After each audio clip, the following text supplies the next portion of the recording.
Well, the good news is we can start off with Mailbag because we got some stuff. Oh, good. And first off, do we use Mailbag anywhere but like on what, Saturday? Yeah, we put it on Saturdays. Oh. Why? So we'd work 6 days a week is what you're saying.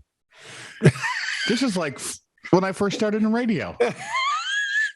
Holy crap.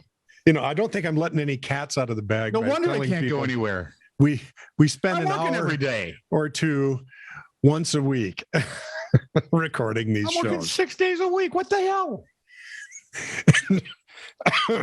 No wonder I'm tired all the time. You think like a politician. I'm old now. Hey, but we're over $40, by the way. Well, then, since we've almost got we're at 42 and change. We've almost got dinner for the two of us figured out. That right? And we got to say hello to, let's see, Singapore, the Philippines, Australia. No, Austria. We already had Singapore can listen to us? Yeah. Singapore, Philippines, Austria, and Italy. We aren't subversive and weird? And this is something I never expected to see. Well, I shouldn't say never. This is something I didn't never say never. I learned that from Sean Connery. But of our never say never again. Google it. Audio only podcast. Yes, where we look better on that, by the way. Yeah, Apple is 51% of it coming out of Apple Podcasts. Now I feel like an overworked traitorous person. All right, let's get over to the comments section, shall we? Oh, like a Steve Jobs Wozniak type phony. Go ahead. Wozniak is okay. Jobs. He was. I just saw him on The Big Bang Theory. That's why that came to. Yeah. And Jobs is dead. Thanks for bringing up a painful subject. Wasn't so painful. I read his autobiography. He was a dink. An arrogant, very smart dink. Yep. And really good at what he did. And great at what he did. And mean to people. Well, people. He only needs them to buy shit. So, apropos of Titter episode 428, where once again Tony flexed his skills as a what do you call it? As a linguist. Yeah, that's really doing your Irish accent. Oh, that's yeah. That's not a linguist.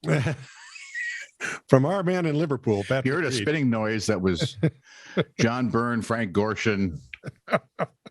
All the guys, all the ventriloquists. I mean, the what is it? Rich Little didn't even bother. No, he didn't. Ah, geez, again. But Patrick tells you, "Don't worry, Tony. I won't comment on your Irish accent," and then goes on to comment about your Irish accent. Attaboy. It did, however, wait a minute. I'm sorry. Attaboy. It did, however, remind me of the lovely Indian gentleman who owned the grocers near my flat when I lived in London. Oh, that wasn't Irish. This was my Indian accent, which apparently is found offensive by whites, blacks, greens, yellows, oranges, and purples. And the polka dot people. No, most of the polka dots don't care. They're just very thick-skinned. They are. They're tough. Apropos of Titter episode 429. What was wrong with my Irish accent, by the way? It sucked. Well, that's hurtful. Not as hurtful as it was to those of us listening. Probably not. Anyway. You limey bastards. Yeah, there you go. Can I say that? Yeah. As long as I don't call the French frogs, right? Right. And wow, I'm old. Stop that right now. Can you tell I've been watching World War II things? Apparently. Titter episode 429, Susan Dillon, my sister, no relation. What? Sue checked in. Why? She has a suggestion. Is it to stop this foolishness and get real jobs? Maybe. Well, she's actually said, why? She's the brightest one of the bunch. Right. Well, she and Lisa. Well, they share I think they trade it off. They do every other weekends. One is the smartest, and they share it on Fridays. And I don't know. Go ahead. Why haven't you thought to market your podcast as non-medicinal endorphin promoting stress relief? Because we don't know what any of those words mean without looking them up. She said somebody had to ask, so I'm wondering who's going to do it. Yeah, me too. Oh, well. I'm guessing it'll be some smart person. She tries to be helpful. I like her. She's clever. Oh, my. Yeah. Oh, no. Apropos of Titter episode 431. Okay, I don't. Luckily, see, I remember none of these shows until you remind me a little. And half the time then it's like, sure. Remember when I could not name I think I called St. Patrick the patron saint of lost things? Yes. And that's wrong. You couldn't name St. Anthony. That's exactly correct. I know. My name's Anthony. Duh. I thought it was Tony. All this time, you've held this back from me. Sue? Help me. I'm being held hostage in a warehouse. Blink both eyes at 3,000 RPM. Oh, I can't even think at 3,000 RPM. Patrick Reed, our man in Liverpool, says, I'm not listening to this after he said such damning things about my Irish accent.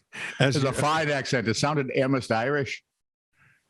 No, it's not getting any better. Go ahead. No. As you two will be aware, Jude is the patron saint of lost causes. Yes. Anthony is the patron saint of lost items. So what'd St. Tony do to be stuck for eternity looking for people's car keys? There, I finally landed the joke. Happy?